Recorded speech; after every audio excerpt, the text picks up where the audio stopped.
Hey, there we are. So, yeah. Woo! The album Existence is Futile by Cradle of Filth, in which I just played the first song after the intro, called Existential Terror. I picked this one because A, it was very appropriate thematically. B, I had not listened to much of any Cradle. Like, after Nymphetamine, I was kind of done. I kind of liked Nymphetamine, but I don't know. Things were just... I didn't like what they were doing. You know, like Dima Borgir, same thing kind of happened. I was just like, I don't know if I like what you're doing. You know? Plus, Dima screwed over ICS Vortex and Mustis, so... whatever, there's drama, everybody's human, but as far as the story goes, you know, like, you screwed over Vortex and Mustis, and they were musically the best thing you had going. But anywho,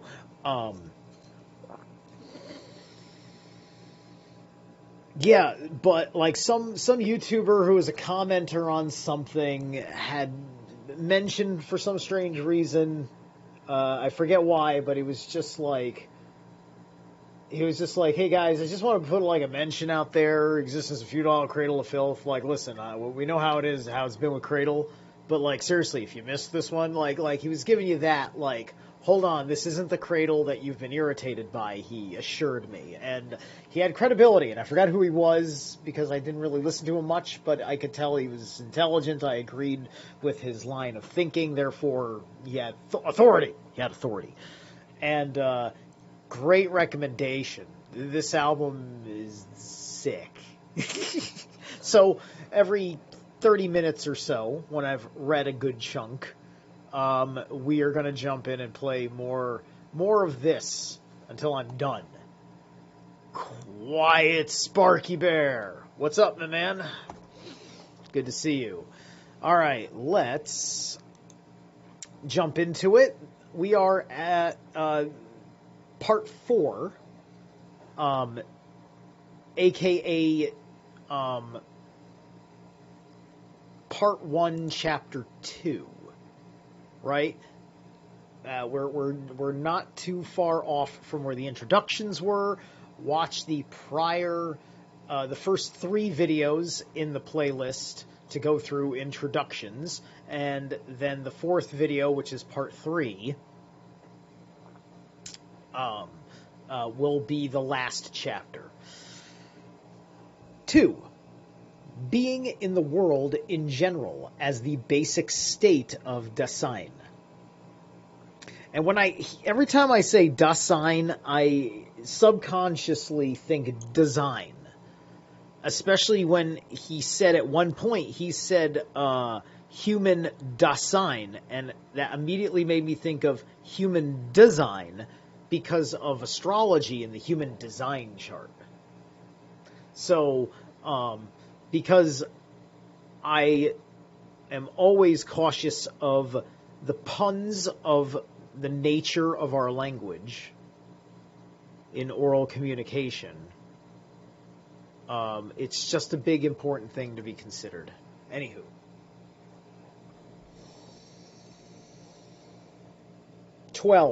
A preliminary sketch of being in the world in terms of an orientation towards being in as such.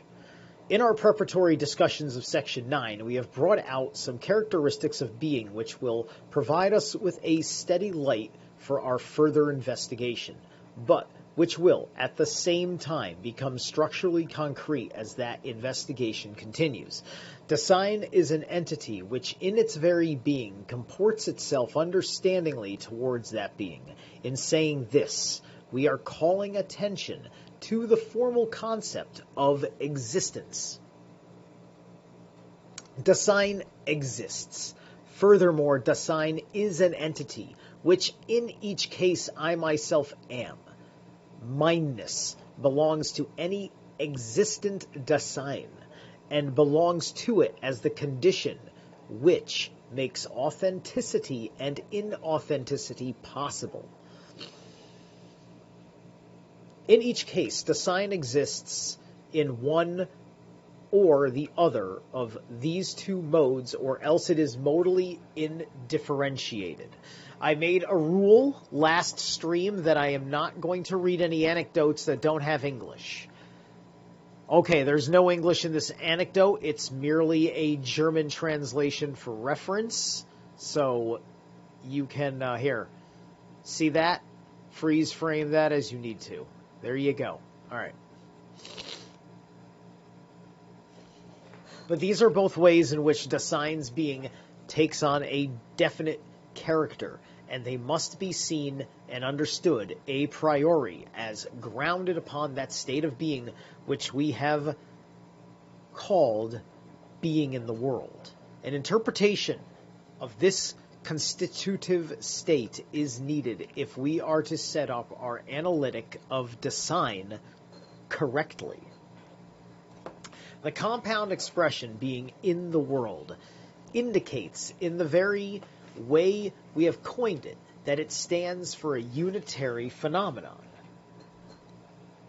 This primary datum must be seen as a whole, but while being in the world cannot be broken up into contents which may be pieced together, this does not prevent it from having several constitutive items in its structure. Indeed, the phenomenal datum which our expression indicates is one which may, in fact, be looked at in three ways. If we study it, keeping the whole phenomenon firmly in mind beforehand, the following items may be brought out for emphasis. First, the in the world.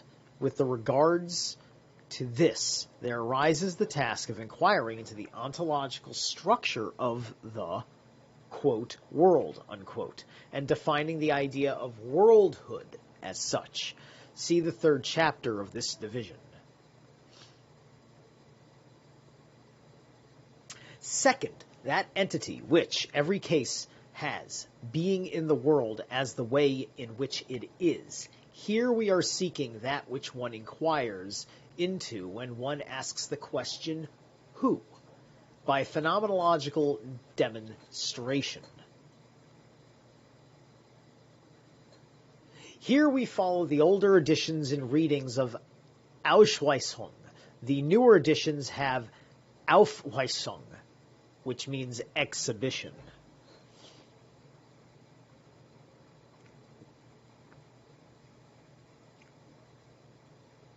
We shall determine who is in the mode of Dasein's average everydayness. See the fourth chapter of this division. Third, being in, or in sign, as such, we must set forth the ontological constitution of inhood, or inheit, itself. See the fifth chapter of this division. Emphasis upon any one of these constitutive items signifies that the others are emphasized along with it. This means that in any such case, the whole phenomenon gets seen. Of course, being in the world is a state of Dasein. Verfassung des Daseins. The earliest editions read Wessens instead of Daseins. Correction is made in a list of errata.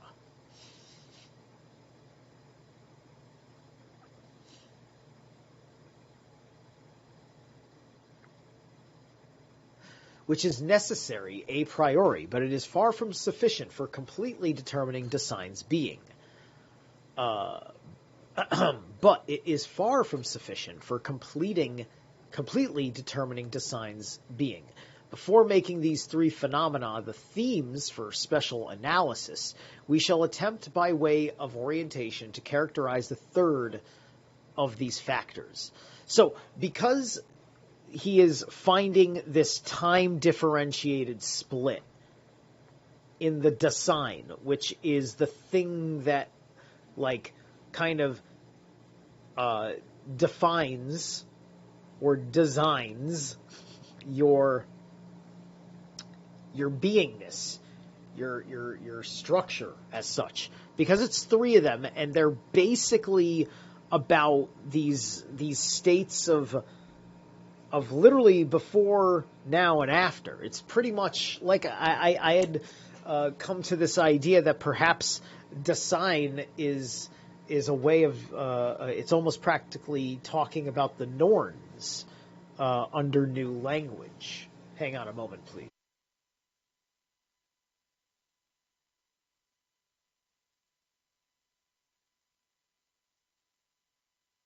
Sorry about that. What is meant by being in? Our proximal reaction is to round out this expression to being in the world. And we are inclined to understand this being in as being in something. Sign in.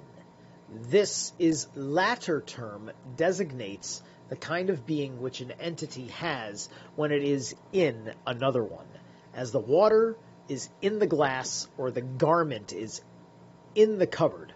By this in, we mean the relationship of being which two entities extended in space have to each other with regards to their location in that space. You see, when you're Heidegger and you're having this kind of conversation and you're properly building up to it, it is appropriate to define the definition of a word as mundane as the concept of in. Just like Heidegger, it would be very appropriate, and he might in this book say, what does is mean? It depends on what your definition of is. I don't think Bill Clinton is as smart as Heidegger. Do you? No, we don't.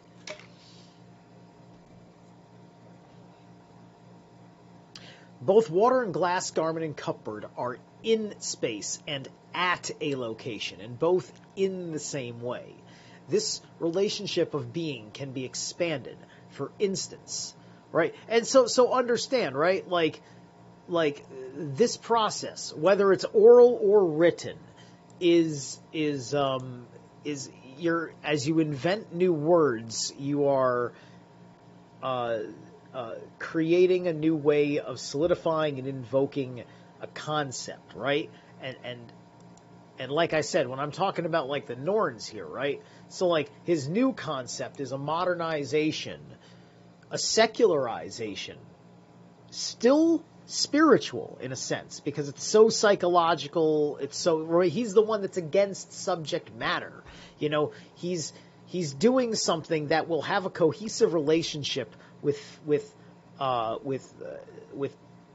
I don't want to say quantum physics, but, you know, with at least astrophysics, you know, anything that is way more in the energy side of physics, right? Because he thinks that is the highest of authentic ways, right? He's coming from a place of, if he's not saying that spirit is prime, he is certainly saying that spirit has to have some equal recognition in the field of science. Or at least that the intangible, the energetic, if you don't want to say spiritual, right? An atheist will say the energetic, right? It's just like, you know, the way, it's the electricity in the brain and all that. You know, like, that's like, they have to think of it that way, right? It's the technocratic mindset.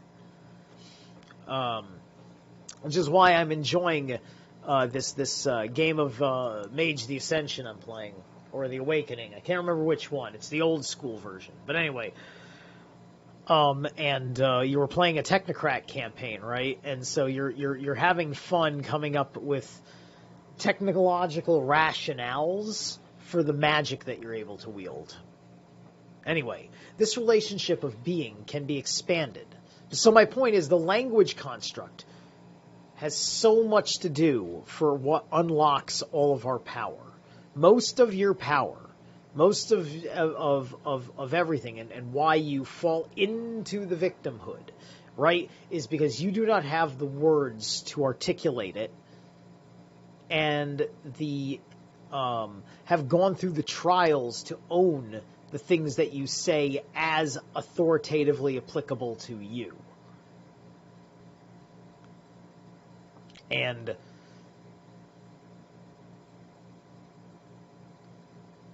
just because someone is comfortable in their own skin saying something that isn't true because they believe it's true, not because they know they're lying, but because they believe they're true.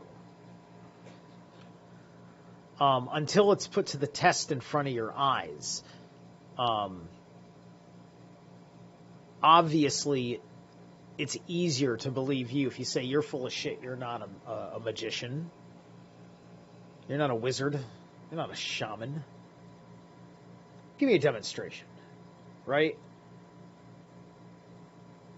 And, and even in the Bible, Jesus and even sometimes the prophets are just like, dude, I am not doing parlor tricks for you. That's not what this is about. I'm demonstrating being a goddamn decent person. A father-damned decent person. You always have to do the father jokes with Jesus. Anyway, got to think about that fucked up relationship they have, right? It's just funny because we pretend it's not a fucked up relationship.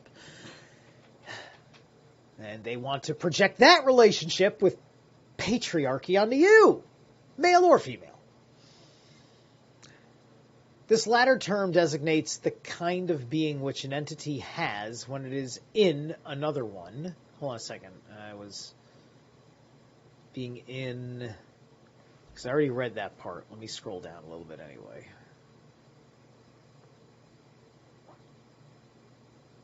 By this in, we mean the relationship of being which two entities extended in space have to each other with regard to their location in that space. Both water and glass, garment and cupboard are in space and at a location and both in the same way. The relationship of being can be expanded. For instance, the bench is in the lecture room. The lecture room is in the university is in the city, and so on, until we can say that the bench is in world space. All entities whose being in one another can thus be described have the same kind of being. So this kind of projected thinking, it reminds me of the Russian dolls. It also reminds me of... what's it called? The Zimzum, I think it's called in I think it's the Kabbalistic system, the metaphysical principles of the Jewish creation energies, if you will, how God kind of emanated from a singularity, if you will.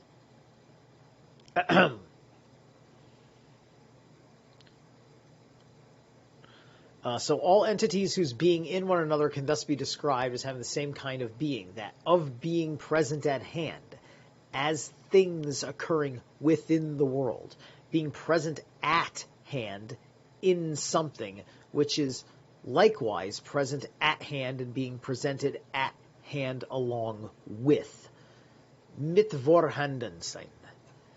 In the sense of a definite location relationship with something else, which has the same kind of being, are ontological characteristics, which we call categorial. They are of such a sort as to belong to entities whose kind of being is not of the character of Dasein. Being in, on the other hand, is a state of Dasein's being. It is an existential. So one cannot think of it as the being present at hand of some corporeal thing, such as human body, in an entity which is present at hand, nor does the term being in mean a spatial in one anotherness of things present at hand, any more than the word in primordially signifies a spatial relationship of this kind. Oh wow, there's huge annotations. This is a very short page. So we're going to be reading annotations. Reading In non honen, as Heidegger points out in his footnote, this puzzling passage has its source in Grimm's Kleinerschriften, Volume 7, pp. 247 ff, where we find two short articles, the first entitled In and the second In und bei. The first article begins by comparing a number of archaic German words meaning domus, all having a form similar to our English in, which Grimm mentions. He goes on to postulate a strong verb, inan, which must have meant either habiter or domesse or recipere in domum, though only a weak derivative from Inian is actually found, with a surviving strong preterite written either as an or as an, with two n's. Grimm goes on to argue that the preposition in is derived from the verb rather than the verb from the preposition. Hey, Susie Q.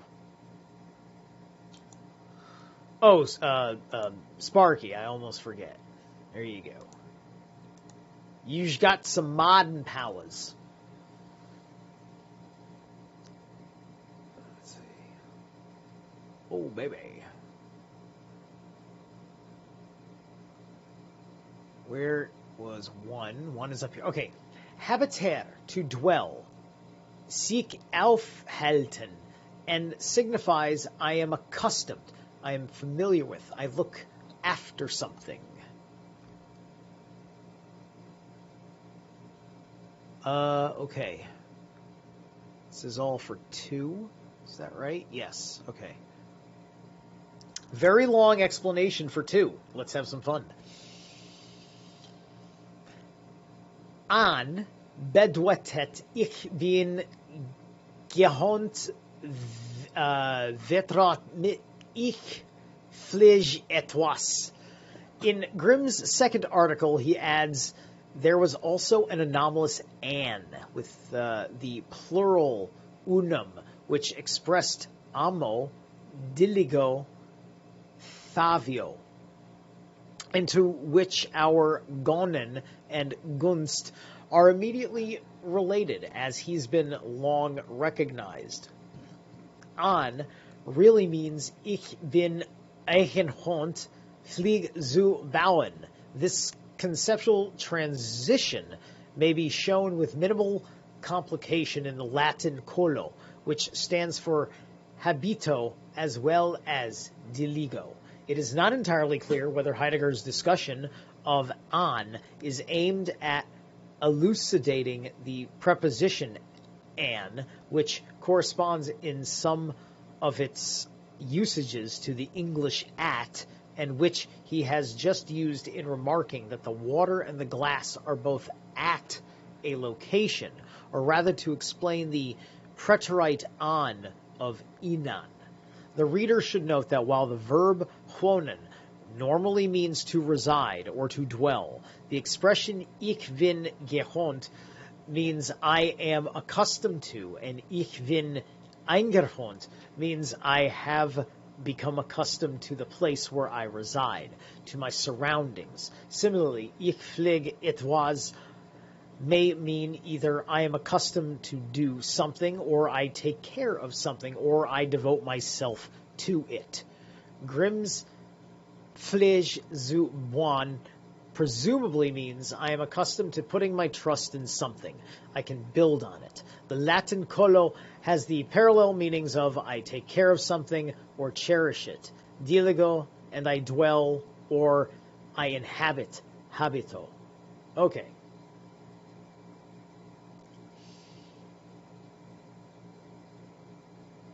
Wait a second. Okay.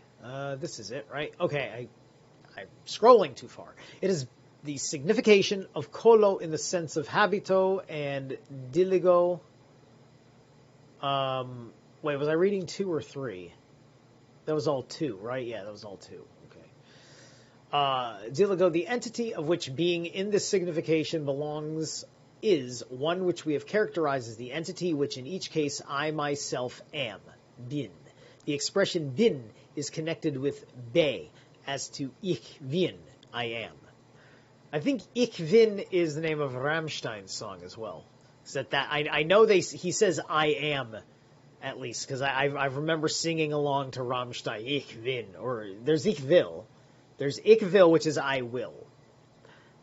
But Ich bin, I'm sure he said Ich bin and I've just sung it in the middle. He's saying I am. What singer doesn't say I am at some point? Means in its turn I reside or dwell alongside. The world as that which is familiar to me in such and such a way. Ich wohn halt mich auf be der Welt als dem so unvertrauten. The preposition be, like on, does not have quite the semantical range of any English preposition. Our alongside, which we shall translate it when other devices seem less satisfactory, especially in the phrase being alongside, sein be, is often quite misleading.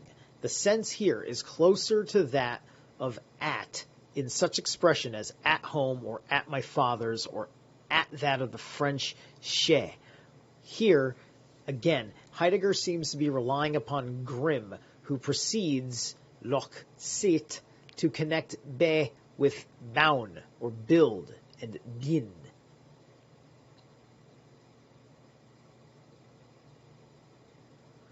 Being or sein as the infinitive of ich bin, that is to say, when it is understood as an existential, signifies to reside alongside, to be familiar with.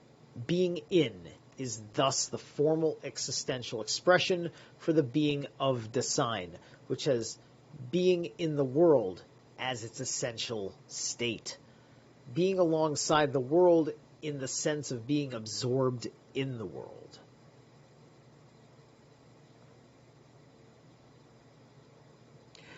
In dem Sinn des Aufgehens in der Welt. Aufgehen means literally to go up or to rise, in the sense that the sun rises or the dough rises. But when following by the preposition in, it takes on other meanings. Thus, 5 gehit auf into 30 in the sense that, hold on a second, it goes into 30 without remainder. A country, gehet auf, into another country into which it is taken over or absorbed. A person, get auf, is in anything to which he devotes himself fully, whether an activity or another person. We shall usually translate aufgehen by some form of absorb. Okay. Oops. All right. We're going to take a short break, and then after the break, we will pick up right here and keep going. And we'll keep going until we get to the end of chapter 2. All right, hope you guys are enjoying this so far. Let me see here. I should be able to, let me hit the mute button, go over here, go through a commercial, of course. Is this the right? No, this didn't. I thought it was on a, darn it. I thought it was on a playlist. 1 second. 1 second. Why aren't you on a playlist? You jerks. All right. There we go. That's better.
All right.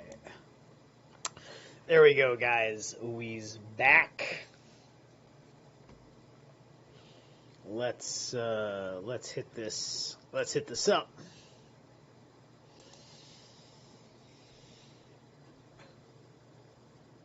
A sense which calls for still closer interpretation is an existential founded upon being in. In these analyses, the issue is one of seeing a primordial structure of Dasein's being, a structure in accordance with whose phenomenon content the concepts of being must be articulated. Because of this, and because this structure is in principle one which cannot be grasped by the traditional ontological categories, this being alongside must be examined still more closely.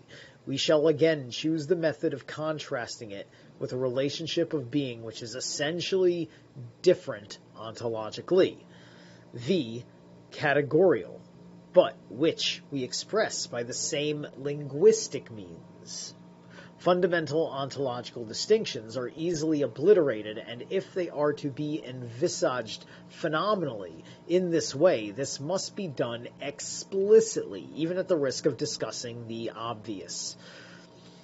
The status of the ontological analytic shows, however, that we have been far from interpreting these obvious matters with an adequate grasp, still less with regard for the meaning of their being, and we are even farther from possessing a stable coinage for the appropriate structural concepts.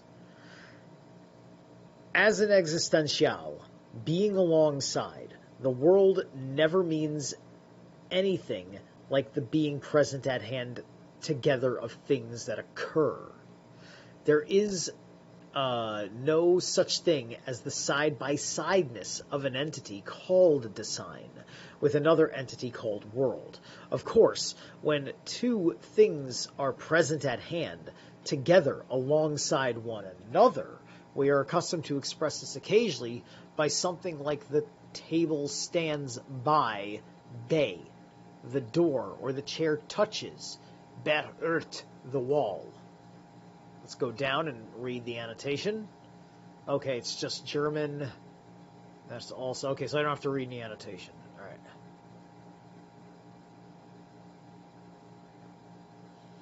Taken strictly, touching is never what we are talking about in such cases. Not because accurate re-examination will always eventually establish that there is a space between the chair and the wall, but because in principle the chair can never touch the wall, even if the space between them should be equal to 0. If the chair could touch the wall, this would presuppose that the wall is the sort of thing for which a chair would be encounterable. An entity present at hand within the world can be touched by another entity only if by its very nature the latter entity has being in as its own kind of being. Only with its being there, Dasein, something like the world is already revealed to it, so that from out of that world another entity can manifest itself in touching and thus become accessible in its being present at hand. Yeah, this is very interesting. This makes a lot of sense to me. Easy ways of that people are going to apply that in our social circles of conversation is the spirits, the aliens, the Bigfoot, and all that stuff, right? As well as any black magicians, or any clever magicians, really. You don't have to be evil, that knows how to kind of step in between the visual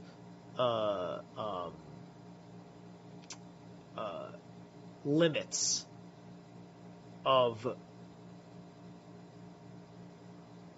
a subject's eye, right? Thus you are present at hand, but you are not in there, right? like,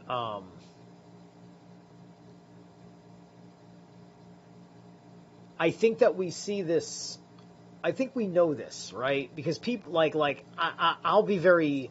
It'll be very obvious when I'm in that state, right? There's either a state where I feel like I'm almost not in that space, where I'm almost not there. Like yesterday, in fact, I went to meditation group yesterday, and yesterday in meditation group, if my energy level is at a certain place, and it doesn't want to get to a certain integrated state, because either I'm not feeling the right connection, even if it's with familiar people, and it doesn't help if there are distractions like bug bites and stuff that were going on with me during the meditation, then I just kind of was in and out, almost like I was a witness to the meditation, but wasn't really at hand in the meditation, right? And that kind of state, I think, is related to this experience of Dasein, of finding Dasein.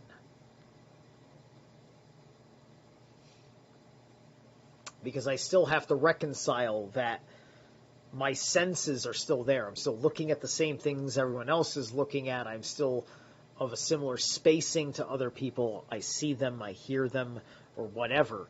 But I feel more disconnected, like watching a movie, in which I'm just kind of putting myself almost in a state of evacuation. Like, all right, if I was an extra in this scene, what would I be doing?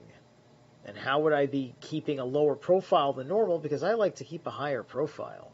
You know, I like being noticed, right? Or I could be on the fence about it. So I'm sort of being noticed, but then I'm not really being as I usually am. You know, I go through weird feelings like that. So anyway.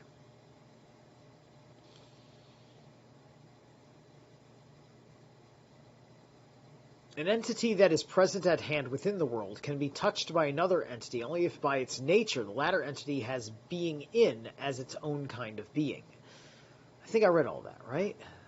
Decide something that the world is already revealed to manifest itself in touching, thus becoming accessible to being present at hand. When two entities are present at hand within the world, and furthermore are worldless in themselves, they can never touch each other. That's interesting. Let me read that again. When two entities are present at hand within the world, and furthermore are worldless in themselves, they can never touch each other. Interesting. Nor can either of them be alongside the other. The clause, furthermore, are worldless, must not be left out. For even entities which are not worldless, Dasein itself, for example, are present at hand in the world, or more exactly, can, with right and within certain limits, be taken as merely present at hand. To do this, one must completely disregard or just not see the existential state of being in. Right, that's basically kind of what I'm talking about, it's. This is very accustomed to how they talk about your vibrational frequency or whatever, right? Like this is the psychic tension that those of us reading the psychic weather are talking about, psychic warfare, psychic storms. Shout out Thomas Sheridan.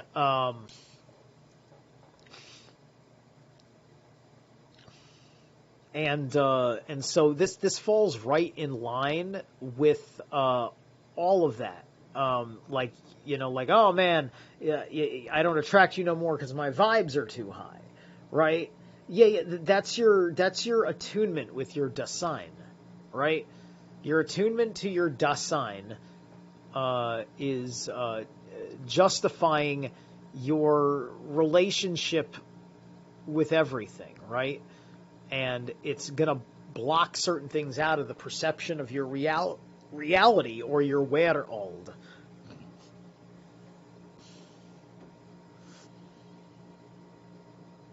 To do this, one must completely disregard or just not see the existential state of being in. But the fact that Dasein can be taken as something which is present at hand and just present at hand is not to be confused with a certain way of presence at hand, which is Dasein's own. This latter kind of presence at hand becomes accessible not by disregarding Dasein's specific structure, but only by understanding them in advance. Dasein understands its own most being in the sense of a certain factual being present at hand. And yet the factuality of the fact, the Tasche of one's own Dasein, is at... I'm sorry, I lost my place. Yeah, one's Dasein is at bottom quite different ontologically from the factual occurrence of some kind of mineral. For example, whenever Dasein is, whenever Dasein is, it is as a fact, and the factuality of such a fact is what we shall call Dasein's facticity.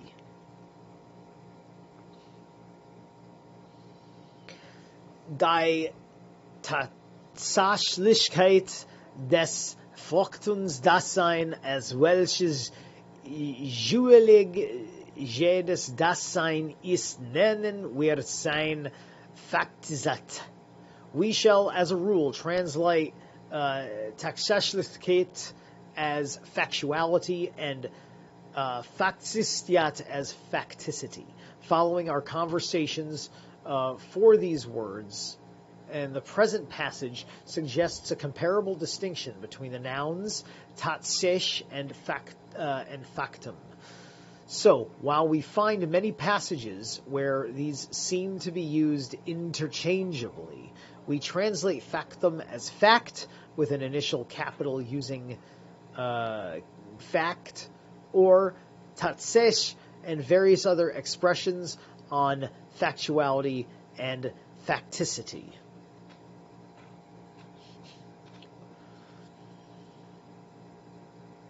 All right, where was I?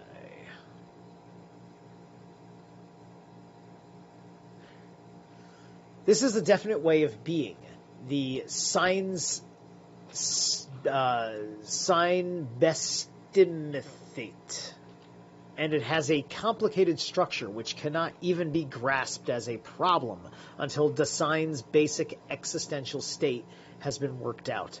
The concept of facticity implies that an entity within the world has being in the world in such a way that it can understand itself as bound up in its destiny with the being of those entities which it encounters within its own world. In the first instance, it is enough to see the ontological difference between being in as an existential and the category of the insideness which things present at hand can have with regard to one another. See, once again, this is actually showing us how his concept of Dasein also is showing us how our parallel societies are working, right? Like, there's two kinds of people living in a parallel society and people that aren't. And the people that are living in a parallel society, they may not be aware of each other, but they also understand the core, like, cancel culture and COVID, and you had enough? Yeah, me too. Oh, you're doing a weird Christian cult thing. All right. I'm going to go bark at the moon and put antlers on my head over here. Okay, cool. We're not going to talk to each other, but we're not going to go to war either. Okay, cool. But, like, that seems to be how everybody's acting right now, right? Everybody's breaking everybody down, atomizing them to whether, do you have the same values as me or not? Because I don't trust somebody that doesn't have the same ideas about how you marry a woman that I do. I just don't trust him. I don't want him around my kids, and we're like that, right? We're I get, like, maybe that's okay. Maybe just go with it. Maybe it's just culture has to change or whatever. I mean, certainly we need to have this discussion, right? Because not everybody wants to go with the initial ideas of solving the problems of what was a dysfunctional family before and dysfunctional family values, and we're having a new conversations about morality, ethics, and the perception of reality in this country. You know, the entire country has gone through a huge discussion about that because the Mandela effect became mainstream conversation. They're trying to gaslight you out of it. And there's going to be a lot of people who are going to get on with it because there's too many people out there that aggressively and annoyingly keep profane the research of the Mandela effect. And that's good enough to keep people away from it as just some stupid thing on the internet, like everything else. Right? And you know what? If you're not picking up on Mandela effects that matter, then it doesn't really matter anyway, right? You know? There are people that spend money every day, have seen a dime their entire life. They forgot whose head was on the dime. They forgot. They forgot whose head used to be on the dime. They don't know anymore. I asked a handful of people, this is like a Mandela effect primer that I do. And I talk to them and I'd be like, hey, do you remember, the dime, right? You remember whose head is on it? And nobody's just like, oh yeah, Eisenhower, right? Like nobody ever just jumps and says Eisenhower. Just they don't know. And the answer is FDR, Roosevelt. Roosevelt is on the dime. That's right, Roosevelt is on the dime. Did you know that? Welcome to the Mandela effect. Anyway.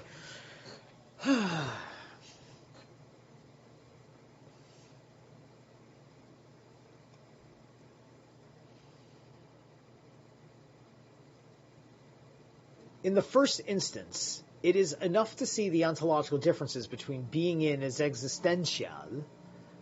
Hold on, did I read all of this stuff? Science own contrary to science and being in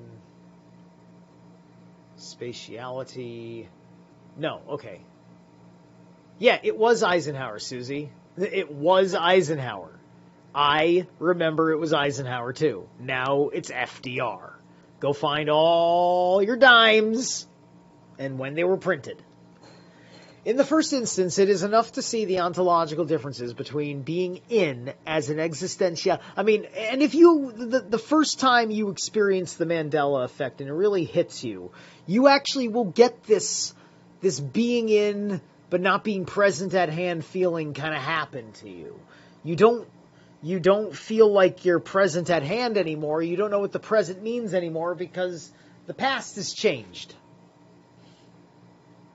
And it knocks your course off for the future because it's you don't understand how the past can change like that, and it's so random, and you feel like you're completely alone, and you're like, oh my God, you're going to crash the ship of your life, and that's way too much for people to think about when they got to raise kids, so they don't, right?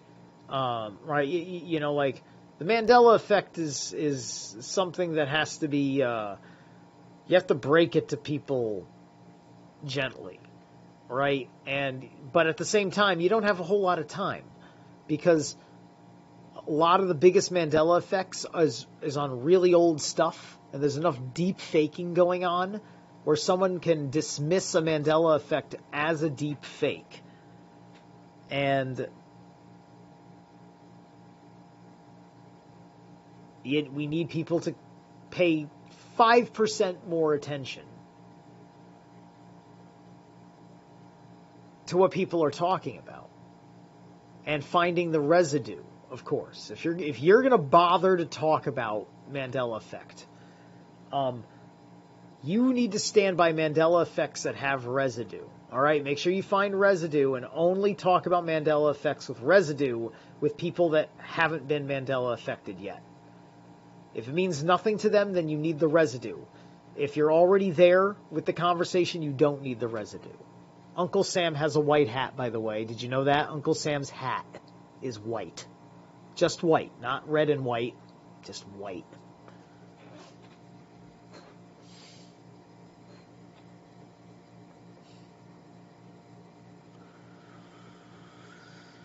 All right.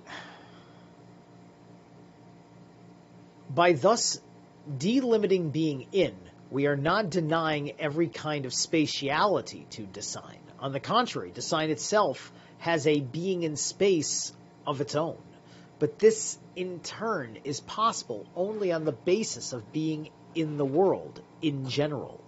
Hence, being in is not to be explained ontologically by some ontical characterization, as if one were to say, for instance, that being in a world is a spiritual property, and that man's spatiality is a result of his bodily nature, which at the same time always gets founded upon corporeality.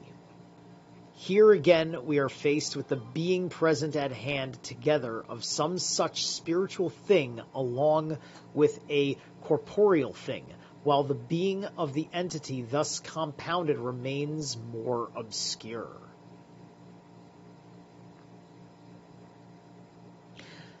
More obscure than ever. Not until we understand being in the world as an essential structure of design can we have any insight into design's existential spatiality. Such an insight will keep us from failing to see this structure or from previous canceling it out.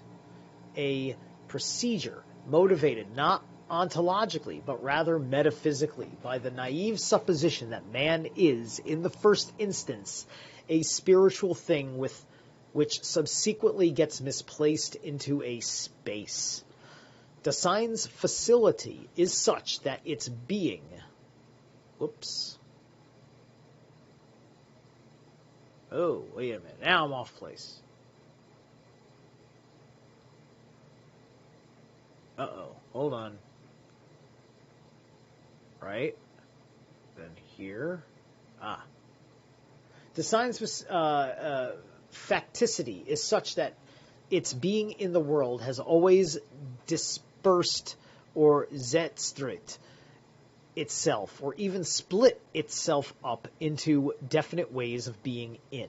The multiplicity of these is indicated by the following examples, having to do with something, producing something, attending to something, and looking after it, making use of something, giving something up, and letting it go, undertaking, accomplishing, evincing, interrogating, considering, discussing, determining. All these ways of being in have concern. Okay, hold on a second here. Not until we understand being in the world essential structure of design. The insights into design such as insights fail to see the structure, previously canceling it out, procedural. Physically, supposition that man is, in the first instance, spiritual. I'm sorry, I completely skipped this whole passage. Before I go read the anecdote, let me get...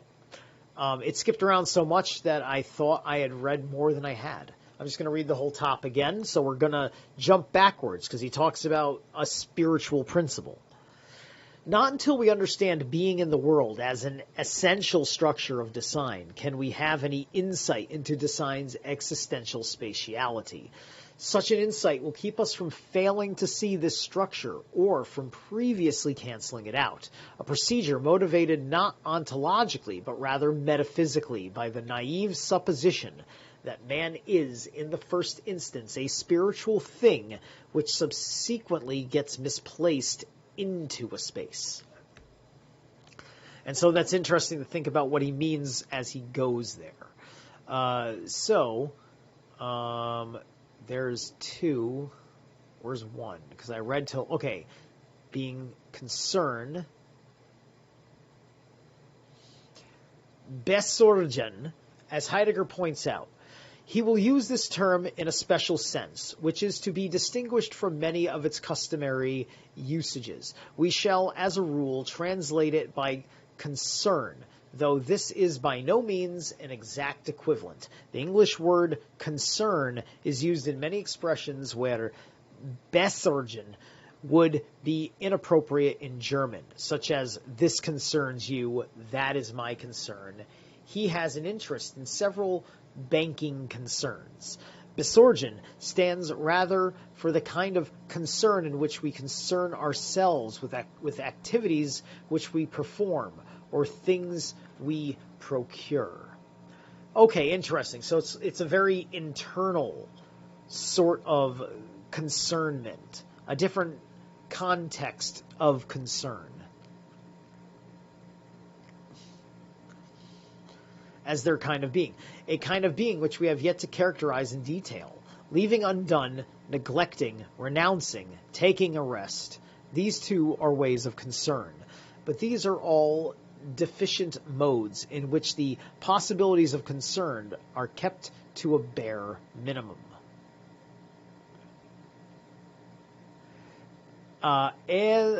Modedes Nornok in Bezog of Moglikikten des Besorgens.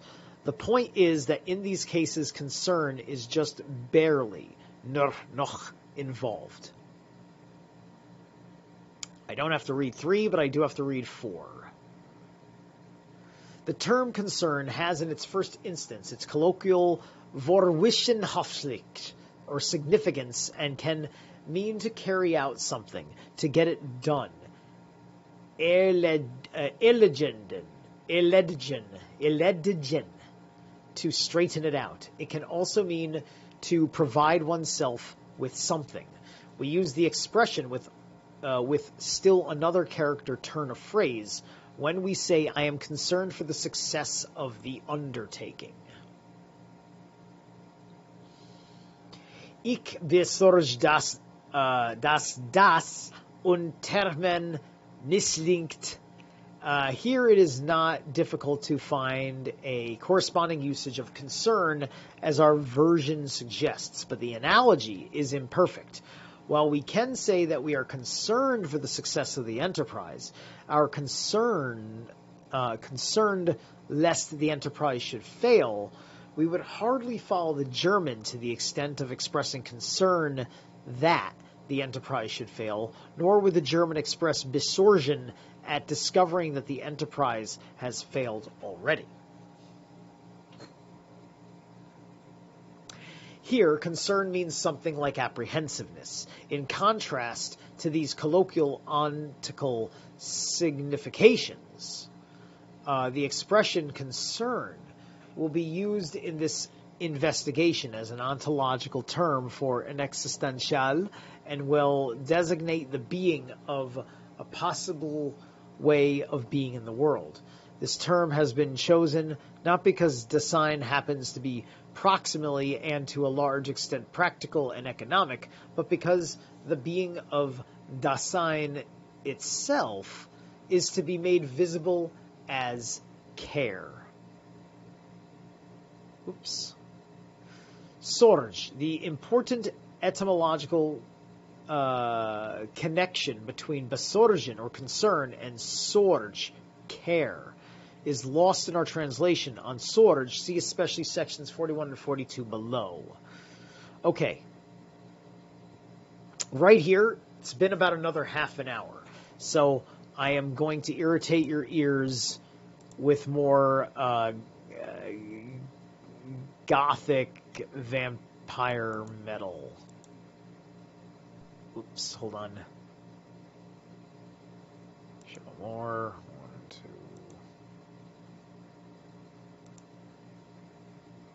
Necromantic. This one, I think. Hold on a second. We've got an ad.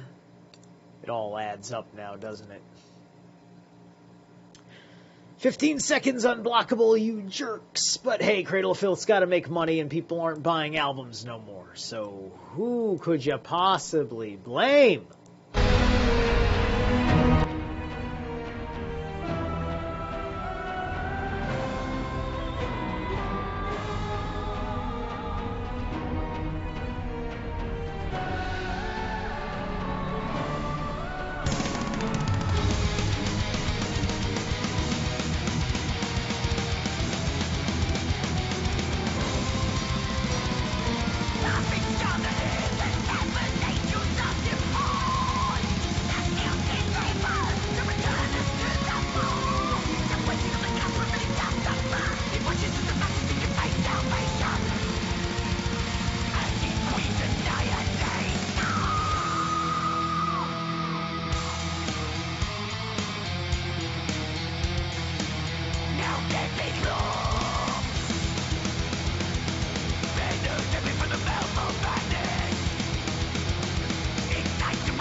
shift to chaos.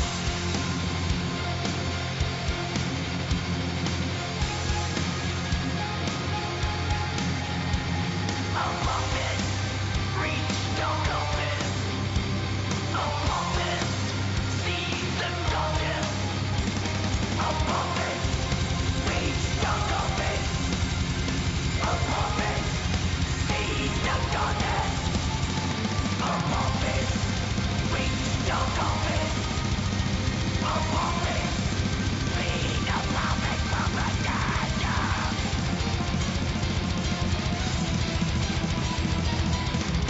Now beast is fighting against the core of everything and celebrating 2 years of offending war. The beast is fighting under this fight door. Stood and brings back humanity into the looming overthrow.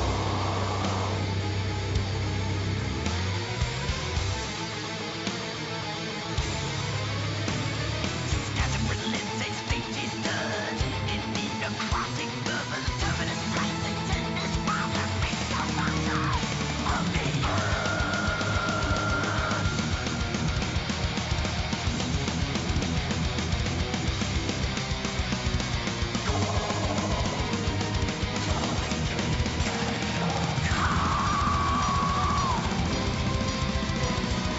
mountain secret purpose fires flames of forest black.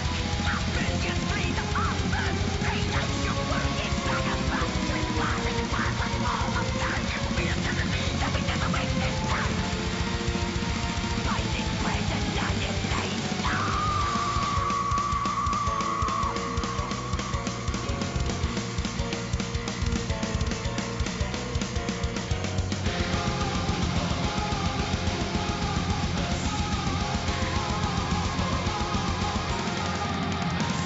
A puppet reached a compass. A puppet sees the goddess. A puppet reached a compass. A puppet sees the goddess. A puppet reached a compass. A puppet sees the puppet propaganda.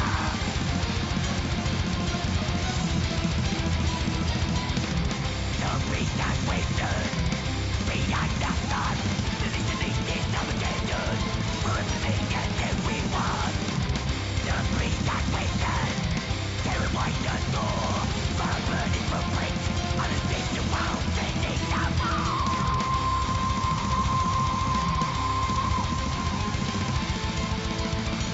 On the world sending the fall.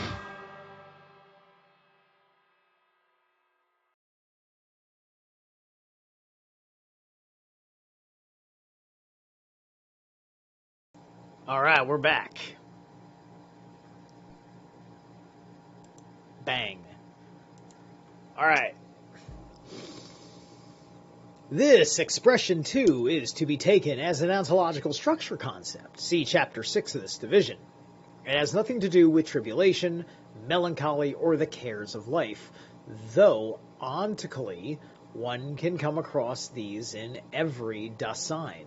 These, like their opposites, gaiety and freedom from care, are ontically possible only because Dasein, when understood ontologically, is care. Because being in the world belongs essentially to Dasein.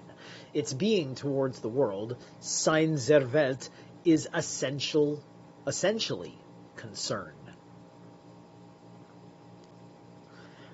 So Dasein has concern, right? Dasein, he's saying that that Dasein has an intention. It has an intention of concern.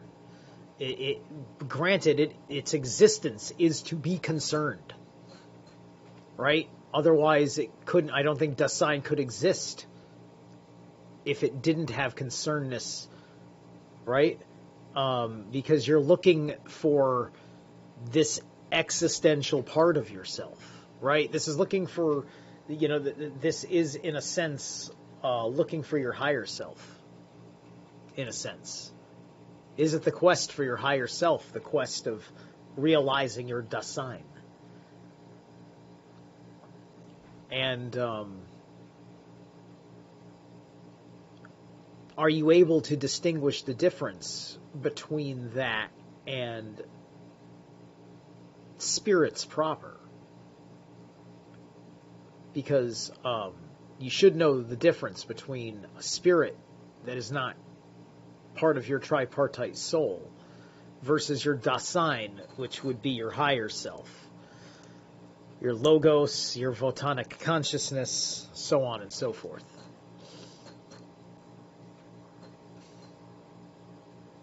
From what we have been saying, it follows that being in is not a property which Dasein sometimes has and sometimes does not have, and without which it could be just as well as it could with it. It is not the case that man is and then has, by way of an extra, a relationship of being towards the world, a world with which he provides himself occasionally. Sorge, the important etymological connection between besorgen, concern... I'm sorry, I read that already. Okay, that's all German. I don't have to read it. Dasein is never proximally an entity which is, so to speak, free from being in, but which sometimes has the inclination to take up a relationship toward the world. Taking up relationships toward the world is possible only because Dasein, as being in the world, is, as it is, the state of being does not arise just because some other entity is present at hand outside of Dasein and meets up with it. Such an entity can meet up with Dasein only insofar as it can, of its own accord, show itself within a world. Nowadays, there is much talk about man's having an environment, the Umwelt. But this says nothing ontologically as long as this having is left indefinite. In its very possibility, this having is founded upon the existential state of being in, because Dasein is essentially an entity with being in. It can explicitly discover those entities which it encounters environmentally. It can know them. It can avail itself of them. It can have the world. To take about having an environment is ontically trivial, but ontologically it presents a problem. To solve it requires nothing else than defining the being of Dasein, and doing so in a way which is ontologically adequate. Although the state of being is one of which use has made in biology, especially since K. von Baer, one must not conclude that its philosophical use implies biologism, for the environment is a structure which even biology, as a positive science, can never find and can never define, but must presuppose and constantly employ. That's interesting. Let me read that again, because we're talking about biology as it is. And this fits in with epigenetics, if I understand the phrasing here. For the environment is a structure which even biology, as a positive science, can never find and can never define, but must presuppose and constantly employ, right? What's he talking about? He's talking about patterns, right? It's the same question. It's, oh my God, this is the same logical puzzle of the human versus the animal, because it's hard to define anything we do as unique to us, right? I mean, you listen to dolphins and whales, and, if you're listening to every inflection of every chirp, glug, whistle, bleep, blop, and woo, or whatever, it's all tonally communicationable. It's a fucking really complicated language.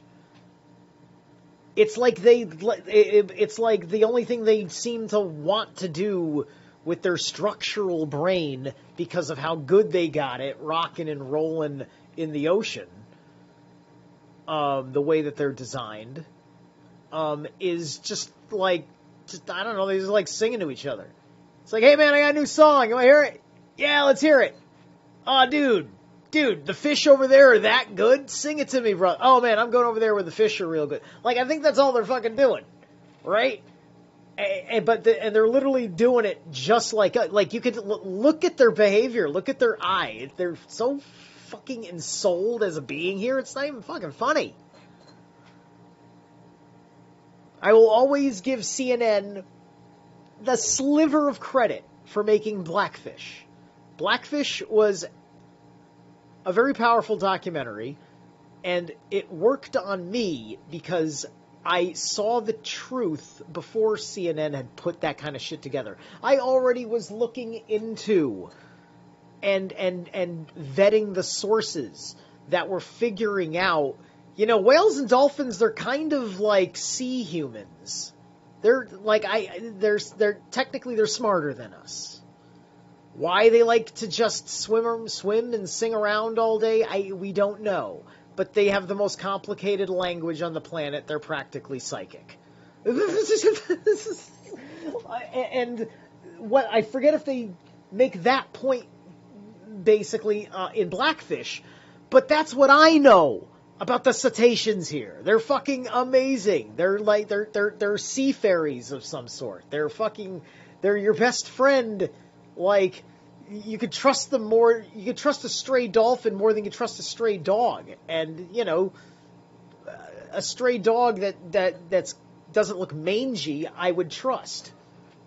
I suppose if the dolphin looked mangy, whatever mangy is for a sea creature that looks otherwise healthy, then yeah, I suppose I'd be like, he looks sick. At the very least, I doubt he wants to be bothered.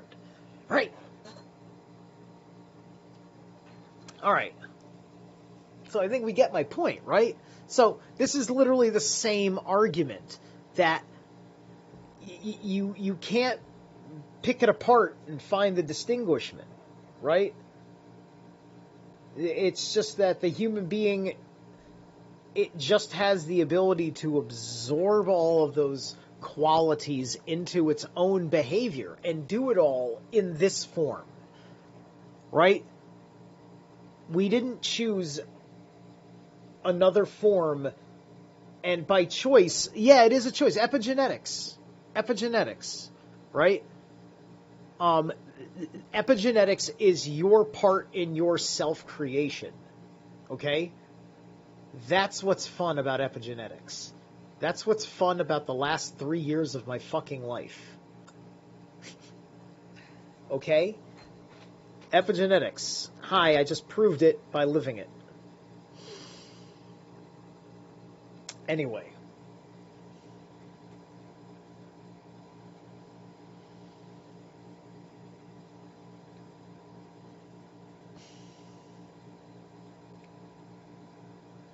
Alright, where the hell was I? Itself within a world. I think, okay, we're just going to hit this passage and go. Nowadays, there is much talk about man's having an environment, Umwelt, but this says nothing ontologically as long as this having is left Okay, I think I remember reading that. We're further down. Being in, having founded upon the existential state of being in, decides essentially an entity which being in, it can explicitly discover. In terms of environmentally, trivial. Okay, I scrolled way down. Okay. Biologism, right? Okay, yet even as priori conditions. Did I just skip a whole page? Forgive me, now we're way off track. Wasting time. This doesn't have to go much longer.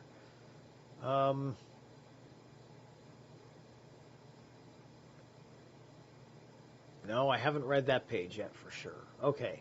I remember reading about bear. For the environment as structure. Okay, that's the one. There we go. Okay. Yet, even as an a priori condition for the objects which biology takes for its theme, the structure itself can be explained philosophically only if it has been conceived beforehand as a structure of Dasein. only in terms of an orientation towards the ontological structure thus conceived can life as a state of being be defined a priori. And this must be done in a privative manner. Auf dem Weg der Privition. The point is that in order to understand life merely as such, we must make abstraction from the fuller life of Dasein.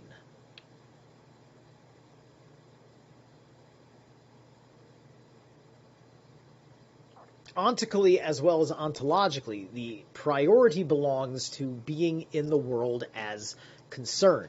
In the analytic of Dasein, this structure undergoes a basic interpretation.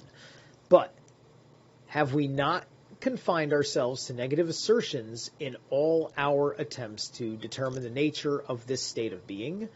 Though this being in is supposedly so fundamental, we always keep hearing about what it is not. Yes, indeed, but there is nothing accidental about our characterizing it predominantly in so negative a manner. In doing so, we have rather made known what is peculiar to this phenomenon, and our characterization is therefore positive in a genuine sense, a sense appropriate to the phenomenon itself. When being in the world is exhibited phenomenologically, disguises and concealments are rejected because this phenomenon itself always gets seen in a certain way in every Dasein. And it thus gets seen because it makes up a basic state of Dasein, and in every case is already disclosed for Dasein's understanding of being, and disclosed along with that being itself. But for the most part, this phenomenon has been explained in a way which is basically wrong, or interpreted in an ontologically inadequate manner. On the other hand, this seeing in a certain way, and yet for the most part wrongly explaining, is itself based upon nothing else than this very state of Dasein's being, which is such that Dasein itself, and this means also its being in the world, gets its ontological understanding of its being in the first instance from those entities which it itself is not, but which it encounters within its world, and from the being which they possess. Right? In short, you know, like, you know, here, how about a heathen just sums it up as Heimdall? It's Heimdall. You're talking about Heimdall is Dasein. The god that watches every little thing to make sure the world just doesn't fucking collapse on you. He keeps you generally perfectly protected by a peace that you almost don't understand, because from any direction, danger can explode out of nowhere. You don't have eyes that see on the other side of that mountain, of that tree. You don't know if there's an army. You don't know if there's ninjas. You know?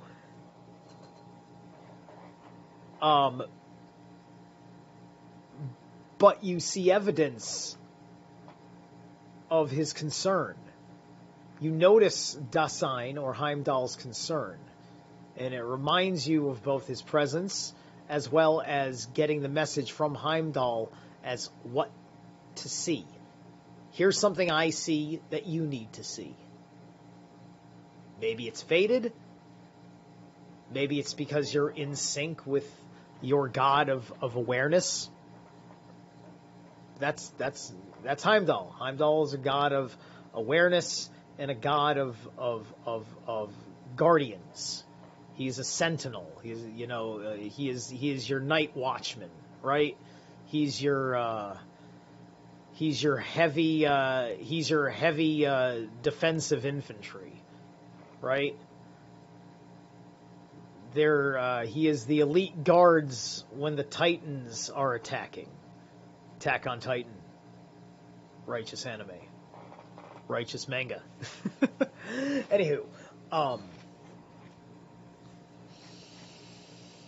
that's Dasein. That simplifies every little thing about it. that brings it all right into the picture. I could probably replace Dasein with Heimdall for the rest of this reading, and now we have scripture. In fact, I'm going to do that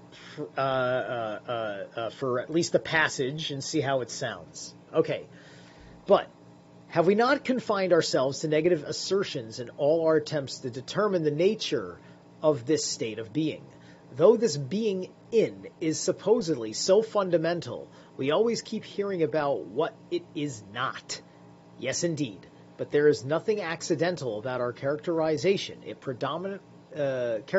predominantly in so negative a manner.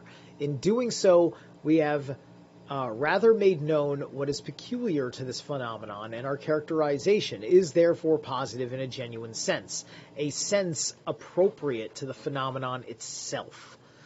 Sometimes you get more meaning staring at the negative space between a cloud than looking at the cloud itself. Sometimes the message is in between the lines. And Heidegger is telling us about what it's not, because it's important to show you patterns, very distinct patterns that rules out other very rational yet incorrect assertions about what he's trying to tell you Dasein is.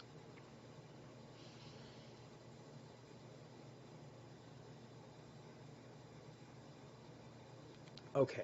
Yes, indeed, but there is nothing accidental about our character. Okay, right. Sense appropriate phenomena. So, when being in the world is exhibited phenomenologically, disguises and concealments are rejected because this phenomenon itself always gets seen in a certain way in every Dasein. And it thus gets seen because it makes up a basic state of Dasein, and in every case in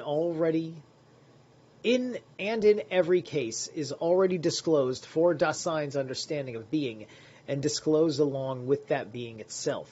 But for the most part, this phenomenon has been explained in a way which is basically wrong or interpreted in an ontologically inadequate manner. On the other hand, this seeing in a certain way, and yet for the most part wrongly explaining, is itself based upon nothing else than this very state of Dasein's being, which is such that Dasein... Oh, I'm sorry, I was supposed to say Heimdall. Hold on, so let me rewind the sentence. Is itself based on nothing else than this very state of Heimdall's being, which is such that Heimdall himself, and this means also its being in the world, gets its ontological understanding of itself in the first instance from those entities which it itself is not, but which it encounters within its world, and from being which they possess. Both in Heimdall and for it, this state of being is always in some way familiar, bekannt. Now, if it is also to become known, erkannt, the knowing which such a task explicitly implies takes itself as a knowing of the world, Welterkennen, as the chief exemplification of the soul's relationship to the world. Knowing the world, or rather addressing oneself to the world and discussing it, thus functions as the primary mode of being in the world, even though the being in the world does not, as such, get conceived.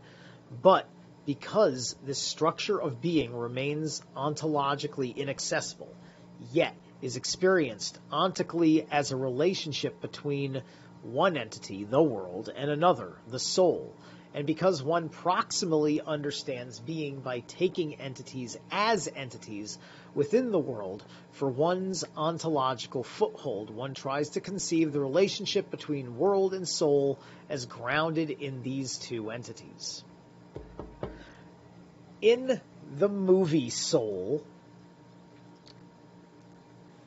they actually nail this concept, this juxtaposition between you being a soul navigating this crazy world, right? By by kind of like take you out of your body. Now you're like this ghosty looking thing, this blue light, blue flame, if you will, floats around and whatever. And the characteristic is that they're out of this world though, right? They're them, but but they behave a little bit differently because they're in an alien relationship to the world. When they're running around, he's not thinking, because he's in this ghost-like state of like, oh, I got to do things this way to get things done. He's getting familiar with a new way of getting things done that is outside of the prima materia, or outside of the subject matter. Maybe prima materia was a very bad example, but outside of the material, outside of the density.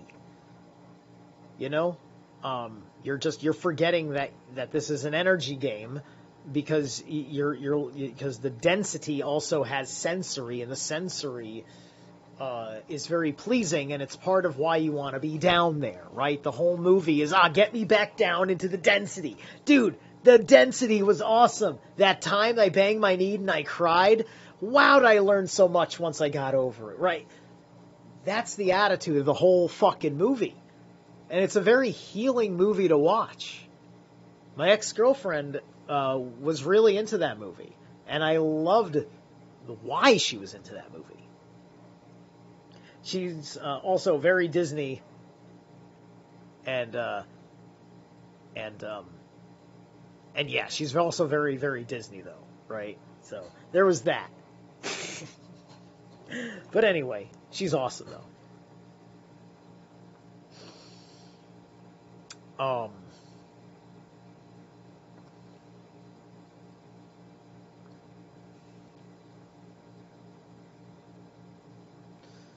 Where was I? Talking about the soul, conceive the relationship between the soul and the ground and these two entities. Yes. Right. And so, Dasein, that's the caretakers. The caretakers are looking over all the little souls doing their things, being in their state of beings. It's a Heidegger movie. Boom, there you go. Go watch Soul. We don't have to read the book anymore.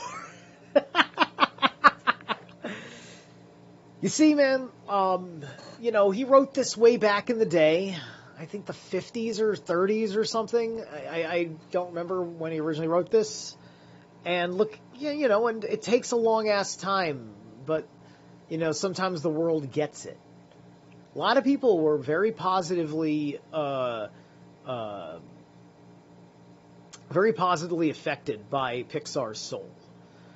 Pixar has been this thing that has worked very hard to hold its sovereignty as a studio. It's trying not to let Disney destroy it. It came in as this independent with Disney distribution deal. And then they built a relationship. And they made a lot of great hits after the merger, right? I also don't want to see AI writing all this stuff in the future. What I'd really like to see is the human beings that like to write films get their heads out of their asses and maybe accept that the country is not what you think it is. And maybe learn what the country actually is in a way where you don't have to put on a drama show that you've gone crazy. You haven't gone crazy. People have changed, right? Soul came out, and all of a sudden now everybody understands Dasein.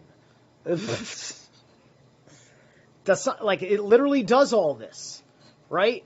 It takes the guy out of his body when he dies, and then he has a completely different relationship with food. He has a completely different relationship with touch and smell and everything, right?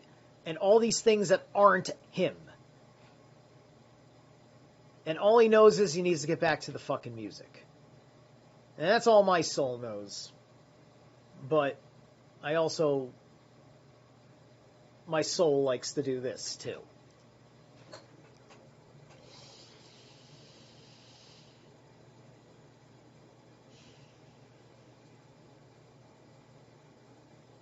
All right.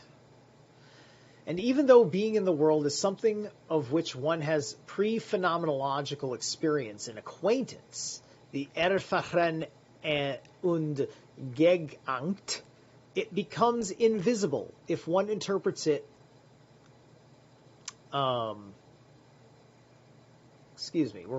If one interprets it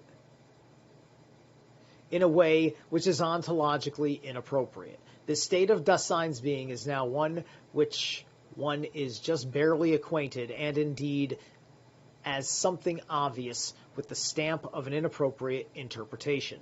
So in this way, it becomes the evident point of departure for problems of epistemology, of the metaphysics of knowledge. For what is more obvious than that a subject is related to an object, and vice versa? This subject-object relationship must be presupposed, but while this presupposition is unimpeachable in its facility, this makes it indeed a baleful one. If its ontological necessity, and especially its ontological meaning, are to be left in the dark. Thus the phenomenon of being in has, for the most part, been represented exclusively by a single exemplar, knowing the world. This has not only been the case in epistemology, for even practical behavior has been understood as behavior which is non-theoretical and atheoretical. Because knowing has been given this priority, our understanding of its own most kind of being gets led astray, and accordingly being in the world must be exhibited even more precisely with regard to knowing the world, and must be itself be made visible as an existential modality of being in. Okay, we're going to take another break, and then we're going to hit part 13, which is shorter, way shorter. I checked into it in the last break. Part 13 will go for just a couple of pages. So we're almost done. We're almost done. Isn't that also great? All right. I am the soundtrack to your dinner. I put the blessings of Freyr and Freya on to your meal for the evening. There you go. You've been blessed. I do that now. I just bless you like that. I don't even want money. It's freebies. All right, I'm obviously insane. Let's see here.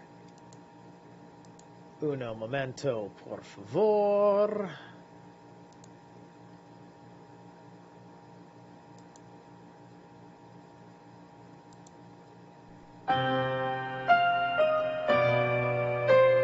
Okay, you know what? That's actually a short track. Hold on.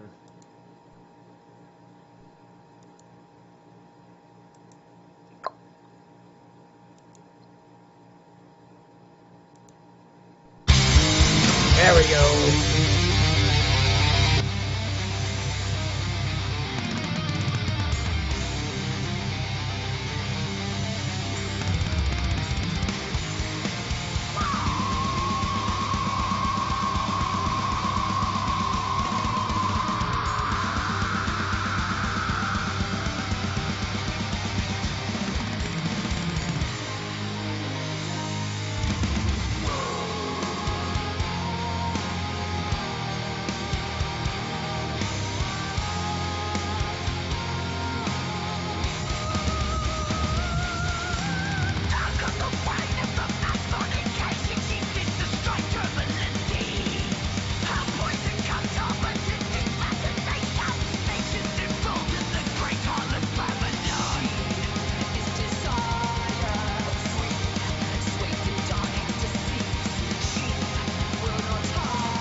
Done. All right.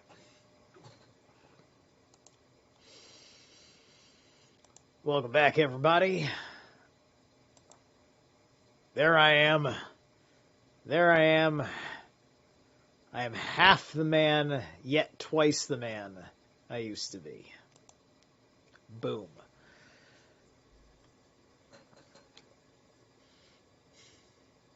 "13.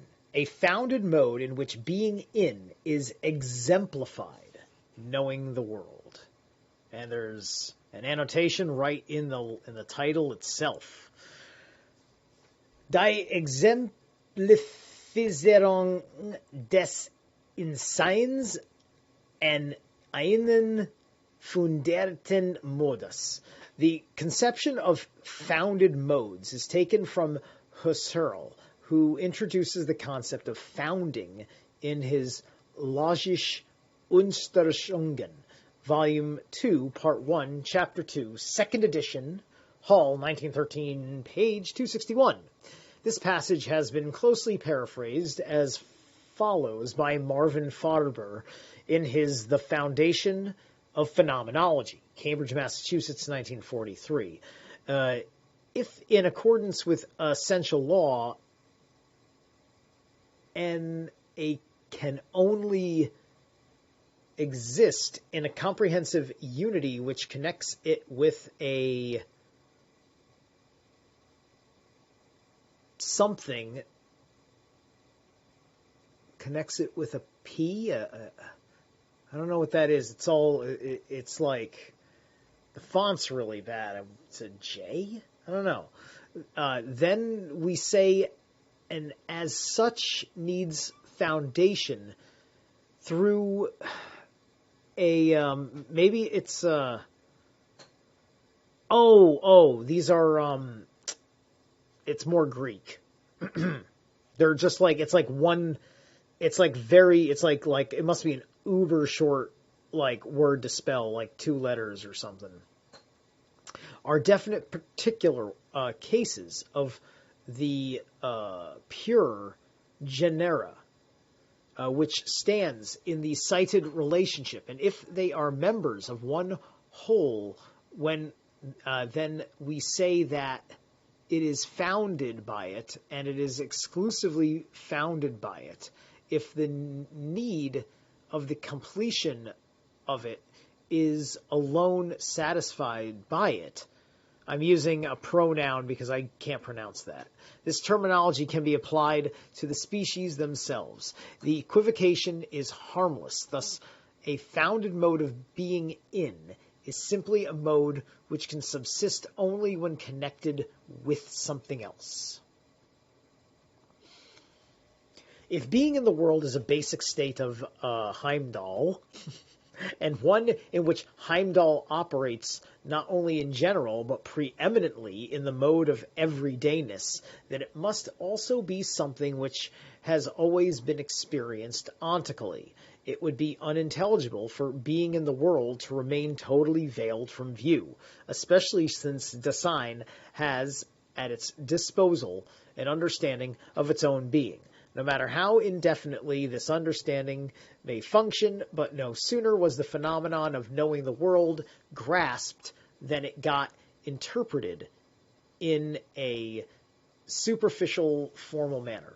The evidence for this is the procedure, still customary today, of setting up knowing as a relation between subject and object, a procedure in which there lurks as much truth as vacuity. But subject and object do not coincide with Dasein and the world. Even if it were feasible to give an ontological definition of being in, primarily in terms of being in the world, which knows, it would still be our first task to show that knowing has the phenomenal character of a being which is in and towards the world. If one reflects upon the relationship of being an entity called nature, is given proximally as that which becomes known, knowing as such is not to be met in this entity. If knowing is at all, it belongs solely to those entities which know. But even in those entities, human things, knowing is not present at hand. In any case, it is not externally ascertainable as, let us say, bodily properties are. Hang on. It's all in German. I don't have to read it.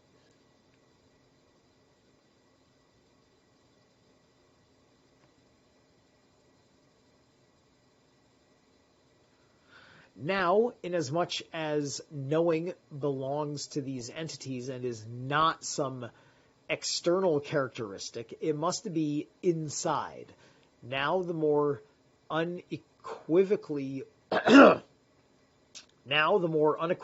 one maintains that knowing is proximally and really inside, and indeed has by no means the same kind of being as entities which are both physical and physical and psychical. I think he's saying psychical. The less one presupposes when one believes that one is making headway in the question of the essence of knowledge and in the clarification of the relationship between subject and object. For one, then, can the problem arise of how this knowing subject comes out of its inner sphere into one which is other and external, of how knowing can have any object at all, and of how one must think of the object itself so that eventually the subject knows it without needing to venture a leap into another space. But in any of the numerous varieties which this approaches may take, the question of the kind of being which belongs to this knowing subject is left entirely unmasked, though whenever its knowing gets handled, its way of being is already included tacitly in one's theme. Of course, we are sometimes assured that we are certainly not to think of the subject's inside Ihnen and its inner sphere as a sort of box or cabinet. But when one asks for the positive signification of this inside of immanence, in which knowing is proximally enclosed, or when one inquires how this being inside, this Innenseins, which knowing possesses, has its own character of being grounded in the kind of being which belongs to the subject, then silence reigns. And no matter how this inner sphere may get interpreted, if one does no more than ask how knowing makes its way out of it and achieves transcendence, it becomes evident that the knowing which presents such enigmas will remain problematic unless one has previously clarified how it is and what it is. With this kind of approach, one remains blind to what is already tacitly implied, even when one takes the phenomenon of knowing as one's theme in the most provisional manner, namely that knowing is a mode of being of design, as being in the world, and is founded ontically upon this state of being. But if, as we suggest, we thus find phenomenally that knowing is a kind of being which belongs to being in the world, one might object that with such an interpretation of knowing, the problem of knowledge is nullified. For what is left to be asked if one presupposes that knowing is already alongside its world, when it is not supposed to reach that world except in the transcending of the subject? In this question, the constructivist standpoint, which has not been phenomenally demonstrated, again comes to the fore. But quite apart from this, what higher court is to decide whether and in what sense there is to be any problem of knowledge other than that of the phenomenon of knowing as such and the kind of being which belongs to the knower? If we now ask what shows itself in the phenomenal finding about knowing, we must keep in mind that knowing is grounded beforehand in a being already alongside the world, which is essentially constitutive for Heimdall's being. All right, we're going to switch back to Dasein now, but, you know, it kind of works. You could technically, you know, you could put any sort of overseer in that position, right? Any archetype that's like him. Approximately, this being already alongside is not just a fixed staring at something that is purely present at hand, being in the world as concern, is fascinated by the world with which it is concerned. Das in der Weltsein ist als Besorgen von der besorgten Welt benommen. Here we follow the older editions. The newer editions have das Besorgen instead of als Besorgen. If knowing is to be possible as a way of determining the nature of the present at hand by observing it,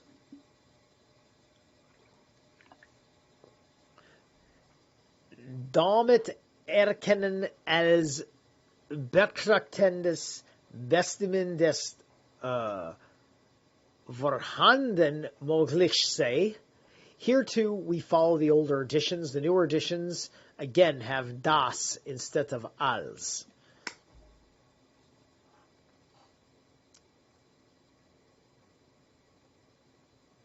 Where was I? Then there must first be a deficiency in our having to do with the world concernfully. When concern holds back, Schichtenhalten, from any kind of producing, manipulating, and the like, it puts itself into what is now the sole remaining mode of being in, the mode of just tarrying alongside. Dashnirnosh verweilen bei. This kind of being towards the world is one which lets us encounter entities within the world purely in the way they look. Just that entities within the world purely in the way they look, just that on the basis of this kind of being and as a mode of it, looking explicitly at what we encounter is possible.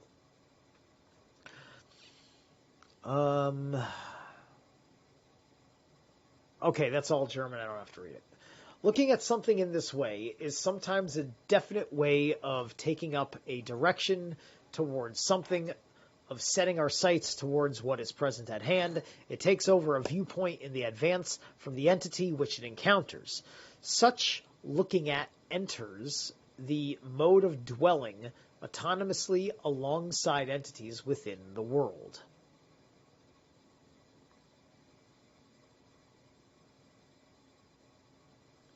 Oops. In this kind of dwelling,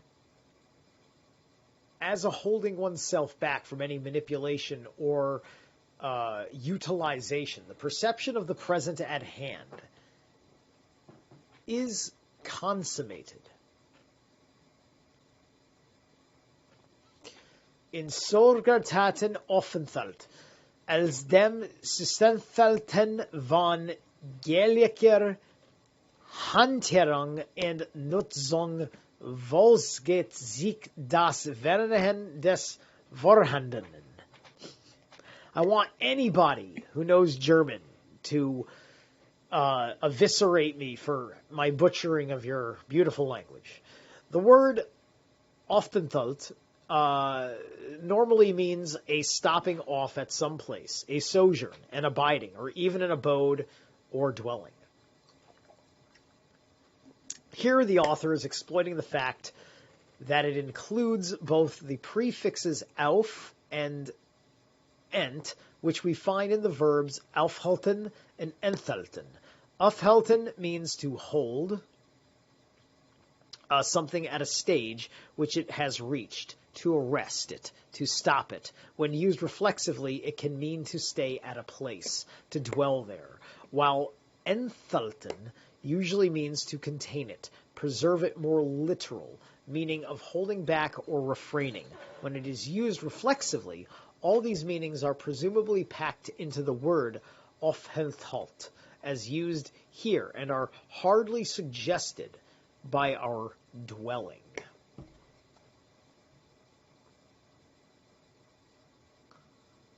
All right.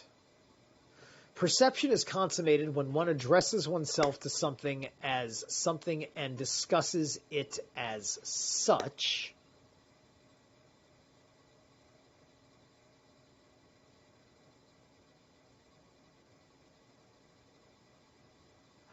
Das Vernehmen hat die Volksgut des Ansprechens und Beherrschens von etwas als etwas, on something as something, or where interpretation is also discussed. Okay. There's like 5 of these, right? This amount of interpretation in the broadest sense, and on the basis of such interpretation, perception becomes an act of making determinate.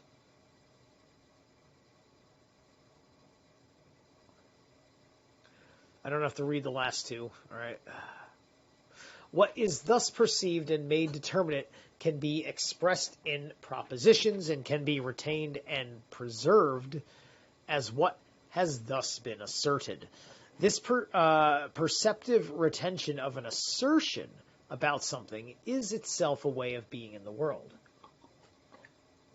It is not to be interpreted as a procedure by which a subject provides itself with representations, the Vorstellungen, or something which remains stored up inside as having been thus appropriated, and with regard to which the question of how they agree with actuality can occasionally arise. When Dasein directs itself towards something and grasps it, it does not somehow first get out of an inner sphere in which it has been proximally encapsulated, but its primary kind of being is such that it is always outside, alongside entities which it encounters and which belong to a world already discovered. Nor is any inner sphere abandoned when Dasein dwells alongside the entity to be known and determines its character. But even in this, being outside, alongside the object, Dasein is still inside. If we understand this in the correct sense, that is to say, it is itself inside as a being in the world which knows, and furthermore, the perceiving of what is known is not a process of returning with one's booty to the cabinet of consciousness. After one has gone out and grasped it, even in perceiving, retaining, and preserving, the Dasein which knows remains outside, and it does so as Dasein. If I merely know Wissen about some way in which the being of entities is interconnected, if I only represent them, if I do no more than think about them, am I no less alongside the entities outside in the world than when I originally grasped them? Even the forgetting of something in which every relationship of being towards what one formerly knew has seemingly been obliterated must be conceived as a modification of the primordial being in, and this holds for every delusion and for every error. We have now pointed out how those modes of being in the world, which are constitutive for knowing the world, are interconnected in their foundations. This makes it plain that in knowing, Dasein achieves a new status of being, or Seinstand, towards a world which has already been discovered in Dasein itself. The new possibility of being can develop itself autonomously. It can become a task to be accomplished. And as scientific knowledge, it can take over the guidance for being in the world. But a commercium of the subject with a world does not get created for the first time by knowing, nor does it arise from some way in which the world acts upon a subject. Knowing is a mode of Dasein founded upon being in the world. Thus, being in the world as a basic state must be interpreted beforehand. Right, because that's giving you your sense of origins. This is why the Norn of the past, her name is Erd, which is also earth. And both of them mean origin. Anyway, we made it. That was it. Next stream will be Worldhood of the World, which is Chapter 3 of Part 1.